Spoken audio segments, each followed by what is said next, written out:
कौन थे इस गांव के सबसे कदीम बासिंदे? जैसा कि हमको पुरखों से अपने, पता हाँ, चला है। दादा वगैरह से या वाली साहब से हमको पता चला कि इसमें दो परिवार बहुत पुराना किया है। अच्छा।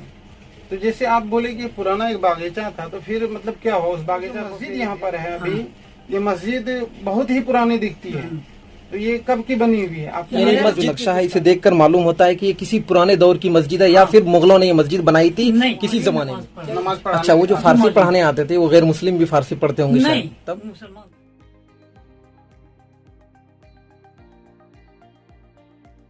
किसी बड़ी सियासी लीडर आए हों या कोई सियासी मजहबी रहनुमा जो मजहबी रहनुमा तो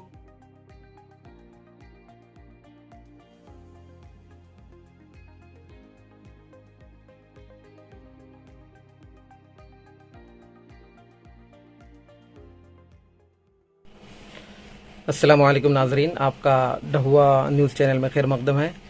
तो ये है जनाब मोहम्मद मजहर अब्बास साहब, जो ढहुआ गांव के रहने वाले हैं, यहाँ के पुराने और कदीम बाशिंदा हैं। तो मैं इनसे आज ढहुआ गांव की तारीख के बारे में कुछ जानेंगे। दरअसल ये जानना बहुत ज़रूरी है, इसलिए ताकि आने वाली नस्ल को पता चले कि ढहुआ गाँव क्या है, कैसे है, कब बना। इसलिए मैं ये चाहता हूँ कि तारीख जो तमाम तारीख़ी चीज़ें हैं इन पर कलमबंद करूँ, और ये तमाम जो राज है ये हमारे नाना जो है मजहर अब्बास साहब, इनके दिलों में पोशीदा है।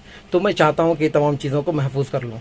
तो हम आज आपको इनसे रूबरू करा रहे हैं और हम इनसे कुछ सवालात करेंगे, इसलिए बने रहिए ढहुआ न्यूज़ चैनल में। जी, तो आप अपना नाम और अपना पूरा तारुफ कराएं।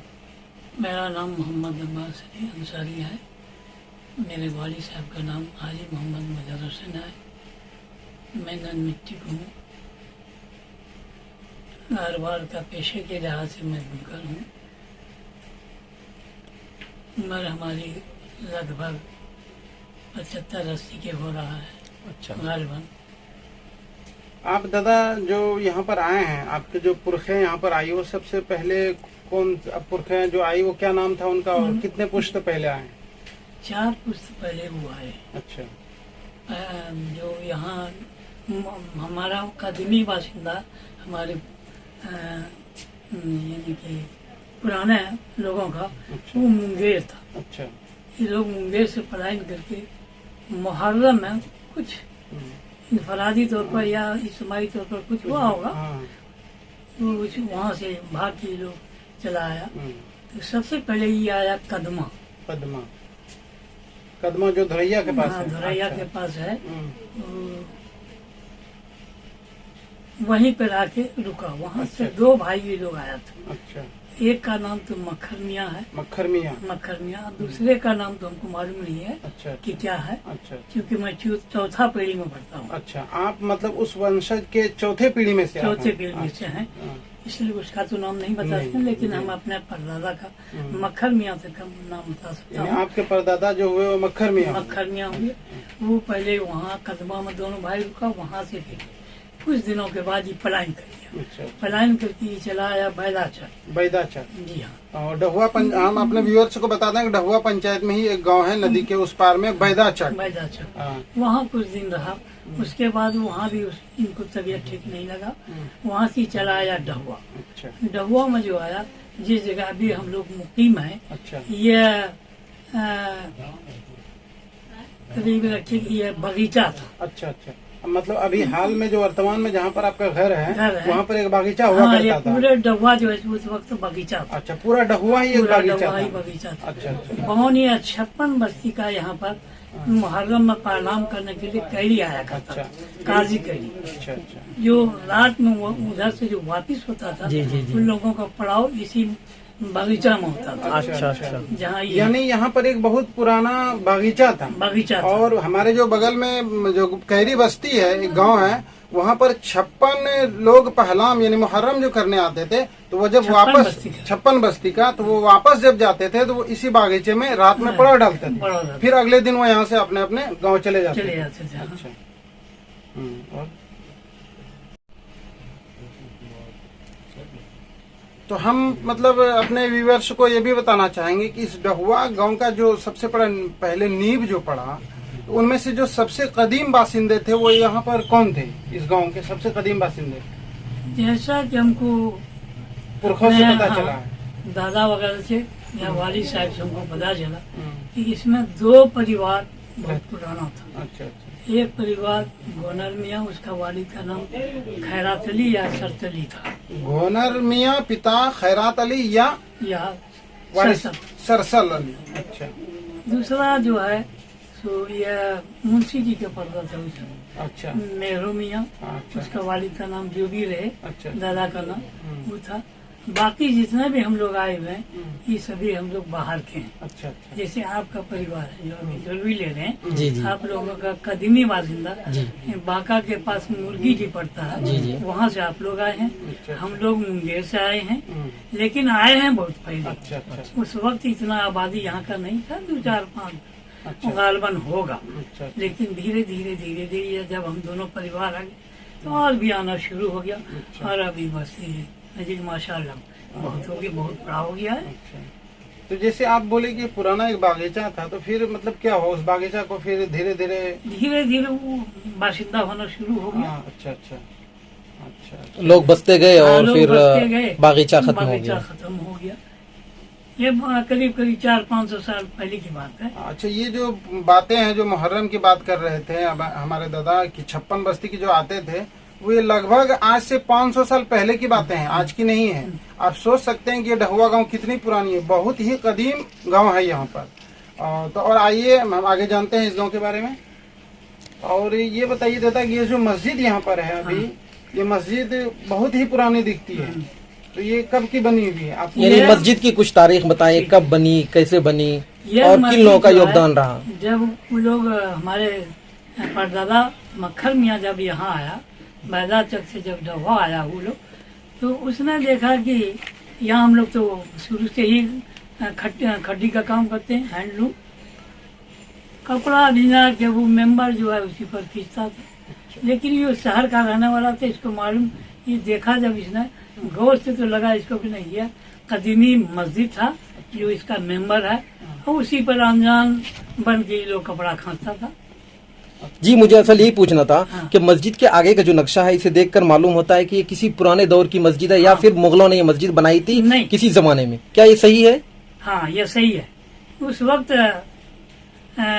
कैरी में जो है, जी। ऊपर कैरी, देवी कैरी इसको बोलते हैं, जी वहाँ बादशाह था, क्योंकि टुकड़ा टुकड़ा में ये अच्छा। राज बटा हुआ था। अच्छा लक्ष्मीपुर बादशाह था, अच्छा कैरी का बादशाह था, आपका कमछा नारायण ककवारा का बादशाह था, ऐसे भी अच्छा अच्छा। टुकड़ा टुकड़ा में बहुत बटा सारे हुआ प्रांतों में बटे हुए बटे थे। हुए थे। हम्म, उसके बाद जो है वो मेंबर जो देखा, हम्म, तब इन्होंने ही हम्म। उसमें चौका वगैरह लगा के पुताई उताई करके यानी आजाम मस्जिद का देना एक शुरू सिर्फ कर दिया। मतलब एक वो मेंबर था पहले हाँ। से, जिस पर यहाँ के लोग यहाँ के हमारे दादा ने हाँ। जो है सो इसके ऊपर नमाज शुरू कर दिया, आदम शुरू कर दिया, अच्छा अच्छा। सांझ बत्ती हम्म। देना शुरू कर दिया। हम्म, उसके बाद उसका जो लड़का आया असरी मियाँ, हम्म, वो ढाबा हुआ करके नमाज शुरू किया, हम्म। कराया।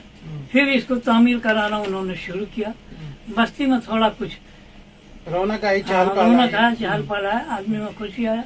धीरे धीरे धीरे धीरे इसको मुकम्मल तामीर किया अच्छा। मस्जिद का। हाँ, गोया कि यह चौथा पुस्त मस्जिद का न्यू का हो रहा है अब। अच्छा अच्छा। जो भी हो, 4-5 साल हो, 400-500 साल हो, इतना का मतलब ये मस्जिद लगभग 500 साल पुरानी है। 500 साल पुरानी। अच्छा, मस्जिद 400 का अगला हिस्सा देखने पर पता चलता है कि इनको जो इसमें रॉ मटेरियल जो यूज किया गया है हाँ। वो बहुत पुरानी, उसको शायद हम लोग अपने वंशजों से सुने हैं या पुरखों से सुने हैं कि उसमें चूना, सुर्खी और क्या क्या हाँ। उसको मिक्स करके डाला जाता हाँ, था। क्यों गंगा जी होता है ना, अच्छा। जिससे चूना बनता है, वही मंगवाया था हमारे दादा ने। और उसके बाद उसको जो पकाया, जैसे भट्टा लगता है, अच्छा अच्छा। कुआं खदवा के उसको पकाया। पकाने के बाद उसको ढेकी जो उस वक्त में चलता था, उसी से उसको कुटवाया। अच्छा। और कुटने के बाद उसमें जो है जो लट्ठापन जब आ गया, तब उसमें वो जो है ईंट जोड़वाना शुरू किया। तो ये दीवार है या मीनार वगैरह जो भी बना हुआ है, जी जी वो जो है सो उसी वक्त का बना हुआ है। अभी भी मस्जिद का जो नींव है, अगला पर्सन जो है वो सुर्खी और चूना का बना हुआ अभी कायम है। अभी आज भी आप व्यूवर्स जब देखेंगे मस्जिद के अगले हिस्से को हम दिखाएंगे ही, तो आपको लगेगा कि ये इतनी कदीम चीजें और आज भी इतने मजबूत और इतने खूबसूरत दिखने में लगते हैं कि आज के जमाने में तो ये पॉसिबल भी नहीं है कि उस तरह की चीज को बनाया जाए, और अगर बनाया भी जाए तो बहुत ही ज्यादा कॉस्टली पड़ेगा। बड़े हो जाओ। हाँ, जबकि ये बहुत ही मजबूत है, आज भी देखने से पता चल रहा है। जैसा कि आप तमाम लोग जानते हैं कि डहुआ में कपड़ा तैयार किया जाता है और आमतौर पर यहाँ के लोग कपड़े बनाने का ही एक पेशा इख्तियार किया हुआ है। तो ये एक पेशा जो है कब और किसने लाया या कब इख्तियार किया लोगों ने, कुछ इसके बारे में रोशनी डाल सकते हैं? देखिए, जब से हम होश संभाले हैं, जो हमको कदीमी लोगों से मालूम हुआ, मतलब बाप दादा परदादा दादा से मालूम हुआ कि नहीं, हम लोग बहुत पुराने जमाने से हाथ में कपड़ा बीनते थे। अच्छा। पहले हाथ से शटल को ऐसे ऐसे पार करते थे। अच्छा। उसके बाद ई आया कल कल जो है जी, जो जिसको हस्तकरघा बोलते हैं। हस्तकरघा बोलते हैं। मतलब यहाँ के लोग पहले जो है वो हाथ से ही अपने मतलब धागा को राइट से लेफ्ट और लेफ्ट से राइट करते थे, लेकिन उसके बाद हस्तकरघा आया और उसके बाद आज तो खैर पावर लूम चल रहा है। पहले हस्तकरघा के बारे में ही जानते हैं। तो कम से कम 250-300 साल से ज्यादा ही होगा, से कम नहीं होगा। मतलब डहुआ गांव में जो कपड़े की काम हो रही है ये आज की नहीं है, ये बल्कि 300 साल पुरानी है। और यहाँ के जो कदीम लोग थे वो पहले हाथ से ही बिना करते थे और उसके बाद फिर हस्तकरघा आया और आज पावर लूम से यहाँ पर कपड़े बनते हैं। तो जैसा कि आपने पुराने और नए दोनों दौर देखा है, तो आप कितना फर्क महसूस करते हैं पुराने और नए दौर के बारे में? बहुत ज्यादा फर्क है, खास हर तौर पर लिहाज से। जी, हर लिहाज से, तहजीब, आदाब, सकाफत, लोगों का जो रहन सहन है, मुआशरा है, मईशत है, माश है, जरिए माश, हर चीज में आप काफी फर्क महसूस करते हैं। फर्क महसूस करते हैं जी। उस वक्त जिस वक्त यहाँ कोई नमाज पढ़ाने वाला नहीं था। अच्छा, एक ऐसा जमाना भी था इस गांव में जब कोई नमाज पढ़ाने वाला नहीं था। नमाज पढ़ाने वाला नहीं था, तो जुगल गुरु का के नाम था, फारसी पढ़ाने के लिए आता था यहाँ। बैदा चक के पास कुछ। अच्छा, बैदा चक से आगे कोई गांव था, वो युगल गुरु करके एक थे, वहीं पर वहाँ वही से नमाज पढ़ाने। अच्छा, वो जो फारसी पढ़ाने आते थे वो गैर मुस्लिम भी फारसी पढ़ते होंगे नहीं, शायद तब? मुसलमान था। नाम मतलब नहीं, जो पढ़ने वाले थे स्टूडेंट्स। पढ़ने वाले जो था ना, जी। खास करके वो जो है तो ये सिंह पेशा वाला जो था, जी, जी। जो पुराने जमाने में राज दरबार में राइज था फारसी का। जी जी, कोर्ट में भी अभी भी कोर्ट के जो अल्फाज हैं वो राइज फारसी अल्फाज हैं। बड़े आदमी जो होते थे, अमीर और उमरा जो होते थे, जी जी, वो उसको ट्यूशन पढ़ाते थे। अच्छा। वो ट्यूशन पढ़ाने के लिए उसको कहीं से भी मंगवाया, उसका तो मालूम नहीं है। अच्छा, लेकिन वो मतलब युगल गुरु जो थे वो एक एज ए टीचर थे, लेकिन जो स्टूडेंट्स उस जमाने में हुआ करते थे वो ऐसा नहीं, हालांकि वो पर्शियन लैंग्वेज पढ़ाते थे। तो चूंकि उस वक्त जो हुकूमत का जो लैंग्वेज हुआ करता था वो पर्शियन ही था, भाषा के रूप में हमारे अदालत में हो या सरकारी ऑफिस में जो भी इस्तेमाल होते थे उस जुबान के रूप में वो भाषा पर्शियन लैंग्वेज ही यूज होता था। इसलिए वो उनके स्टूडेंट जो थे, ऐसा नहीं कि वो सिर्फ मुस्लिम हुआ करता था, जो कि आज का एक धारणा बन गया है कि पर्शियन या उर्दू है तो वो सिर्फ मुस्लिम का है, लेकिन ऐसा नहीं है, बल्कि नॉन मुस्लिम भी जो थे वो भी उस समय पढ़ा करते थे पर्शियन लैंग्वेज ही। इसलिए कि आम तौर पर इसी का चलन था और हमारे इसी जुबान को ही यूज किया जाता था। क्या आपको इस गांव के बारे में कुछ यादगार लम्हे हैं जिसके बारे में आप नई नस्ल के साथ शेयर करना चाहते हैं?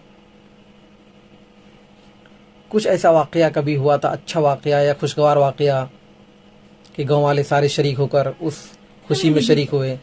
जो भी काम हुआ है यहाँ पे जी, वो मुत्तहिद इत्तेफाक के जरिए हुआ है, अच्छा, चाहे जो भी हो। जी जी। तो आपका ये कहना है कि इस गांव में हमेशा से इत्तेहाद रहा और हम ये चाहते हैं गांव वालों से, यहाँ के बाशिंदों से, कि इसी इत्तेहाद को बनाए रखें और हर काम इत्तेहाद के साथ करें। जी, माशाल्लाह। क्या इस गांव में कभी किसी बड़े सियासी लीडर ने या किसी बड़े मजहबी रहनुमा तशरीफ लाए हैं? आपको याद है किसी बड़ी सियासी लीडर आए हों या कोई सियासी मजहबी रहनुमा? जो मजहबी रहनुमा तो मौलाना असद साहब यहाँ हुए थे, मौलाना असद मदनी साहब रहमतुल्लाहि अलैह जी, और फिर मुंगेर का वली रहमानी साहब, नहीं वली रहमानी साहब नहीं, बल्कि मौलाना मिन्नतुल्लाह रहमानी साहब हाँ। रहमतुल्लाहि अलैह वो आते थे। हाँ। माशाल्लाह, ये बहुत बड़ी खुशनसीब है इस गांव की कि इस गांव में हमारे इस गांव में बड़े बड़े मजहबी रहनुमा भी तशरीफ लाए हैं और सियासी वाला भी आया है। अच्छा, जैसे जियाउर रहमान साहब आए हैं। अच्छा। जी, मैं आपसे पूछ रहा था कि क्या इस गांव में कभी किसी बड़े सियासी लीडर या किसी बड़े सियासी या मजहबी रहनुमा तशरीफ लाए हैं इस गांव में तो आप बता रहे थे कि जी इस गांव में जनाब मौलाना मिन्नतुल्लाह रहमानी साहब भी तशरीफ लाए हैं, इसी तरह मौलाना असद मदरी रहमतुल्लाह अलैह भी तशरीफ लाए हैं, और आप किसी सियासी लीडर की बात कर रहे थे। जी वो कौन थे? वो जियाउर रहमान साहब थे। जियाउर रहमान साहब। जी हाँ, यूपी के एमपी थे वो। मिनिस्टर भी हुआ है। जी जी जी। बुनकरों का मिनिस्टर था वो। अच्छा। या फिर लकड़ी वाला भी मिनिस्टर था। जी। ये तो वो भी आए हैं। ये कब आए होंगे? हाल बन रखिए कि 70-75 के लगभग। 1970 में लगभग अप्रॉक्स 70-75 की बात है। तो उन्होंने यहाँ पर कुछ डहवा वासियों को तोहफे में दिया या कुछ काम किया, कुछ पैगाम दिया? नहीं, हम लोगों ने उसके साथ रखे थे। हम लोग गरीब बुनकर हैं, कम से कम हम लोगों यहाँ को के भी मतलब आवाज बुलंद किया जाए। जी जी। वो मदरसा में तशरीफ लाए थे, वहीं पर मतलब बुनकरों की समस्या के बारे में उनको अवगत रखा कराया गया गया था कि कोई इसका समाधान हो जाए। समाधान हो जाए। फिर और भी बहुत सारे नेता आए हैं, जैसे दिग्विजय सिंह है, वो भी आया है। जी जी, जो फिलहाल हाँ, फिलहाल वो तो खत्म हो गया ना। जी। और फिर मनोरमा सिंह भी आए हुए हैं। मनोरमा कई बार- सिंह को तो कई बार मैंने भी देखा, मुझे भी याद है। मनोरमा सिंह जी को भी आए हैं। मदरसे में बैठती थी। सलाउद्दीन साहब भी आए हैं। अच्छा, माशाल्लाह। अच्छा, हमारे ये जो मजहबी रहनुमा समझिए या इस इलाके का रहनुमा समझिए, मौलाना समीरुद्दीन साहब एरो चलना वाला, जो 2 बार एमपी भी रह चुके हैं। जी जी। और मैं आपको बता दूं नाजरीन कि मौलाना समीरुद्दीन साहब हाँ, जो कि दारुल देवबंद से फारिग भी थे, जी हाँ। और इस इलाके के बड़े सियासी लीडर भी थे, और उनकी आवाज हमेशा पार्लियामेंट में गूंजती थी। अच्छा, आप अपने गांव वालों, ये जो फिलहाल गांव में नहीं है या बाहर रहते हैं, या जो स्टूडेंट्स है जो बाहर पढ़ते हैं, उनको कुछ मशवरा देना चाहेंगे या कोई खास पैगाम देना चाहते हैं? हम तो सर जो भी हमसे मिलना जुलना वाला है उससे हम यही कहते हैं, बाबू जिस लाइन में तुम हो मेहनत करो, इंशाअल्लाह मेहनत के ऊपर ही अल्लाह ताला ने कामयाबी रखा है। चाहे वो किसी भी लाइन से हो, चाहे वो मदरसा का तालिबे इल्म हो या स्कूल कॉलेज का हो। स्कूल कॉलेज का स्टूडेंट हो, चाहे वो इंजीनियरिंग करता हो, चाहे बेशक। वो लॉ करता हो, चाहे वो डॉक्टरी करता हो, जिस लाइन में है उसको हम इतना तो जरूर कहते हैं, बाबू तुम मेहनत करो, मेहनत का फल मीठा होता है। आप हम व्यूअर्स से ये बताना चाहते हैं कि आप दादा ये कह रहे हैं कि आप स्टूडेंट्स हो, चाहे वो मदरसे के हो या स्कूल कॉलेज के हो, जो भी जिस क्षेत्र की पढ़ाई कर रहे हैं वो अपने क्षेत्र में पूरी तन मन से मेहनत करें और एक कामयाब इंसान बनकर दिखाएं, जिससे कि हमारे देश की भी सेवा हो और हमारे समाज का भी सेवा हो। और हम जहाँ भी रहें, जिस हाल में भी रहें, अपना व्यवहार इखलाक अच्छे बनाएं और अपने समाज के लिए, अपने देश के हित में हमेशा सोचें।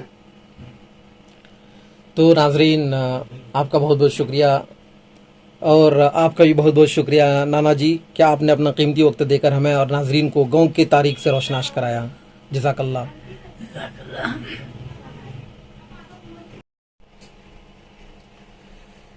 दादा आपका बहुत बहुत शुक्रिया है, आप हमारे लिए समय निकाले और ये कीमती वक्त दिया।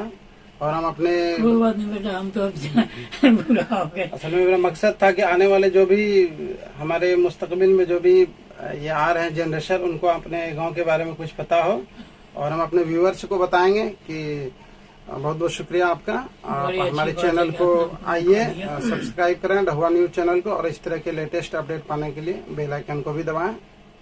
शुक्रिया।